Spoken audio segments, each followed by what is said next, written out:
اس کا دل ہر وقت خوف الہی سے معمور رہتا تھا. وہ اپنے خوف جہنم اور خواہش جنت سے بے نیاز ہو کر خدا کو یاد کرتی تھی.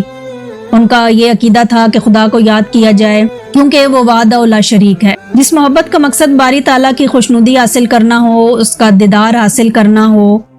آپ ہمیشہ روتی تھیں، فرمایا کرتی تھیں کہ میں نے صرف اللہ تعالیٰ ہی سے محبت کی ہے. ڈرتی ہوں کہ مرتے وقت آواز نہ آئے کہ رابعہ تو ہمارے لائق نہیں. وہ ہمیشہ کھردرے کمبل کا کرتا پہنتی تھیں اور وصیت فرماتی تھیں کہ مرنے کے بعد اسی میں دفن کی جاؤں. ان کے انتقال کے بعد ایک خاتون نے انہیں خواب میں دیکھا کہ بہت ہی قیمتی ریشمی کرتا پہنے ہوئی تھی. خاتون نے سوال کیا کہ کمبل کا کرتا کہاں گیا؟ تو جواب میں کہنے لگی کہ رحمان نے اس کرتے کے بدلے میں یہ کرتا عطا فرمایا ہے. اس عورت نے کہا کہ قرب الہی کے حصول کا کوئی طریقہ بتائیں. تو جواب دیا کہ قرب الہی کے لیے یاد الہی سے بہتر کوئی چیز نہیں. اکثر وہ اشعار پڑھا کرتی تھیں جن کا ترجمہ کچھ یوں ہے: اے میرے آقا، میرے بندے خلوتوں میں تیرا قرب ڈھونڈتے ہیں اور تیری عظمت کے گیت سمندر میں مچھلیاں گاتی ہیں، اور تیرے مقدس جلال کی وجہ سے موجیں ایک دوسرے سے ٹکراتی ہیں. دن کی روشنی، رات کی تاریخی، گھومنے والے آسمان، منور چاند، چمکیلے تارے سب تیرے سامنے سجدہ کرتے ہیں، اور ہر ایک چیز ایک انداز کے مطابق ہے کیونکہ تو غنی اور قہار ہے. وہ اپنی دعائیں اپنے اشعار کے ذریعے بیان کرتی تھیں. اس دعا کو اکثر راتوں کو چھت پر جا کر پڑھا کرتی تھی: اے میرے مالک، ستارے چمک رہے ہیں اور سب لوگوں کی آنکھیں نیند سے بند ہیں اور ہر کوئی اپنی خلوت میں ہے. میں یہاں تیرے سامنے اکیلی ہوں. اے مالک، اگر میں دوزخ کے عذاب کے خوف سے تیری عبادت کرتی ہوں تو تو مجھے دوزخ میں جھونک دے. اگر میں جنت کے توقع میں تیری عبادت کرتی ہوں تو مجھے جنت سے محروم کر دے. لیکن اگر میں محض تیری خاطر عبادت کرتی ہوں تو مجھ سے اپنے حسن و لازوال کو پوشیدہ نہ رکھنا. وہ فرماتی تھیں کہ کوئی انسان کس طرح توبہ کر سکتا ہے جب تک اس کا مالک اس کو اس کی توفیق عطا نہ کرے اور اسے قبولیت نہ بخشے. اگر وہ تمہاری طرف رخ کرے گا تو تم بھی اس کی طرف رخ کرو گے. فرماتی تھیں کہ اللہ تعالیٰ سے قناعت پسند دل مانگو، یہ بہت بڑی نعمت ہے. دل کو قابو میں رکھنا اور اختیار ہونے پر ناجائز خواہشوں کو روکنا مردانگی ہے. ایک مرتبہ لوگوں نے عرض کیا کہ آپ کی شیریں بیانی تو اس قابل ہے کہ آپ کو مسافر خانے کا نگران مقرر کر دیا جائے. فرمایا کہ میں تو خود ہی اپنے مسافر خانے کی محافظ ہوں، کیونکہ جو کچھ میرے اندر ہے اسے باہر نکال دیتی ہوں اور جو میرے باہر ہے اس کو اندر جانے نہیں دیتی. اس لیے مجھے کسی کی آمد و رفت سے کوئی سروکار نہیں ہے، کیونکہ قلب کی نگہبان ہوں، خاکی جسم کی نہیں. ایک مرتبہ آپ سے سوال کیا گیا کہ آپ ابلیس کو دشمن تصور کرتی ہیں. فرمایا کہ میں تو رحمان کی دوستی میں مشغولیت کی وجہ سے ابلیس کی دشمنی کا تصور ہی نہیں کرتی. عالم خواب میں حضور اکرم صلی اللہ علیہ وسلم نے آپ سے فرمایا کہ کیا تم مجھے محبوب رکھتی ہے؟ تب رابعہ نے عرض کیا کہ وہ کون بد نصیب ہوگا جو آپ کو محبوب نہ رکھتا ہو، لیکن میں تو حب الہی میں ایسی غرق ہوں کہ اس کے سوا کسی کی محبوبیت کا تصور نہیں آتا. یہی وجہ ہے کہ میں کسی کی محبوبیت کا احساس تک باقی نہیں رکھتی.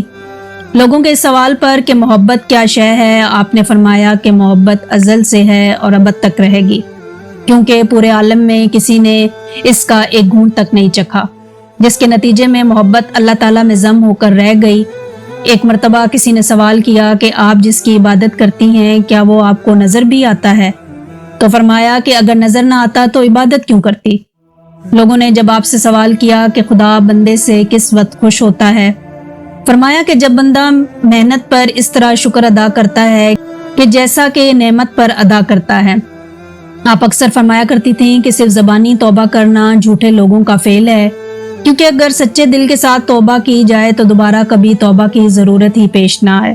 پھر فرمایا کہ معرفت توجہ اللہ کا نام ہے اور عارف کی شناخت یہ ہے کہ وہ خدا سے پاکیزہ قلب طلب کرے اور جب عطا کر دیا جائے تو پھر اسی وقت اس کو خدا کے حوالے کر دے، تاکہ حجابات حفاظت میں محفوظ رہ کر مخلوق کی نگاہوں سے پوشیدہ رہیں. حضرت صالح عامری اکثر یہ فرمایا کرتے تھے کہ جب مسلسل کسی کا دروازہ کھٹکھٹایا جاتا ہے تو آخرکار کسی نہ کسی وقت کھول ہی دیا جاتا ہے.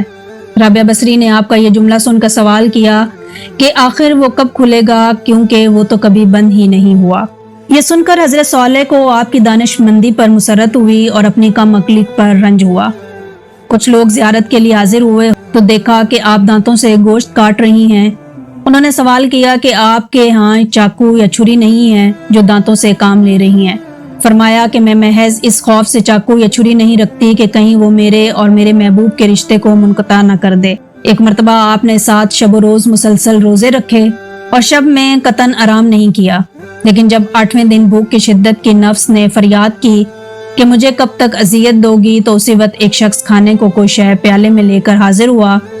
آپ لے کر شمع روشن کرنے اٹھیں تو اسی وقت گر کے ٹوٹ گیا۔ اس وقت آپ نے ایک دل روز آہ بھر کر اللہ تعالیٰ سے عرض کیا کہ میرے ساتھ کیا معاملہ کیا جا رہا ہے۔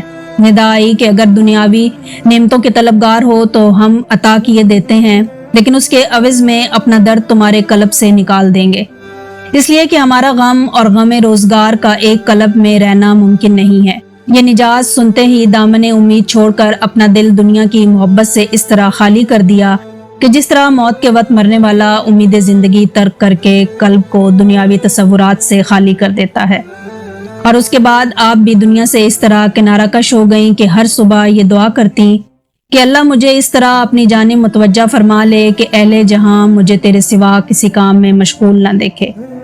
حضرت عبدالواحد عمری بیان کرتے ہیں کہ ایک مرتبہ میں حضرت سفیان توری رابعہ بصری کے مزاج پرسی کے لیے حاضر ہوئے تو کچھ لوگ ایسے مرطوب ہوئے کہ لب کشائی کی ہمت ہی نہیں ہو سکی، حتیٰ کہ رابعہ نے خود ہی فرمایا کہ کچھ گفتگو کیجئے، تو ہم دونوں نے عرض کیا کہ اللہ تعالیٰ آپ کا مرض دور فرما دے۔ رابعہ نے فرمایا کہ اللہ تعالیٰ آپ کا مرض بھی دور فرما دے، اور میں اس عطا کردہ کرشمے کا شکوہ کیسے کر سکتی ہوں، کیونکہ یہ کسی دوست کے لیے بھی مناسب نہیں کہ رضائے دوست کی مخالفت کرے۔ پھر حضرت سفیان نے پوچھا کہ آپ کو کسی شے کی خواہش ہے؟ فرمایا کہ تم صاحب معرفت ہو کر ایسا سوال کرتے ہو، اور بصرہ میں کھجور کی موجودگی کے باوجود 12 سال سے کچھ کھانے کی خواہش ہے، لیکن میں نے محض اس لیے نہیں چکھی کہ بندے کو اپنی مرضی کے مطابق کوئی کام نہیں کرنا چاہیے، کیونکہ رضائے الہی کے بغیر کوئی کام کرنا کفر کے ہم معنی ہے۔ تو حضرت سفیان نے اپنی دعا کے لیے درخواست کی تو فرمایا کہ اگر تمہارے اندر جب دنیا نہ ہوتی تو تم نیکی کا مجسمہ ہوتے۔ انہوں نے عرض کیا کہ یہ کیا فرما رہی ہیں؟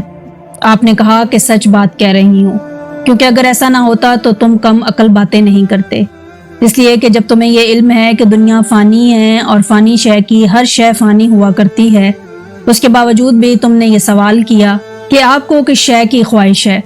یہ سن کر سفیان نے میوے حیرت ہو کر بارگاہ الہی میں عرض کیا کہ یا اللہ میں تیری رضا کا جویا ہوں۔ رابعہ نے فرمایا کہ تمہیں رضائے الہی کی جستجو کرتے ہوئے ندامت نہیں ہوتی، جبکہ تم خود اس کی رضا کے طالب نہیں۔ حضرت مالک بن دینار کہا کرتے تھے کہ ایک مرتبہ بغرض ملاقات رابعہ کے یہاں پہنچا تو دیکھا کہ ایک ٹوٹا ہوا مٹی کا لوٹا ہے جس سے آپ وضو کرتی ہیں اور پانی پیتی ہیں، اور ایک بوسیدہ چٹائی ہے جس پر ایک اینٹ کا تکیہ بنا کر سوتی ہیں۔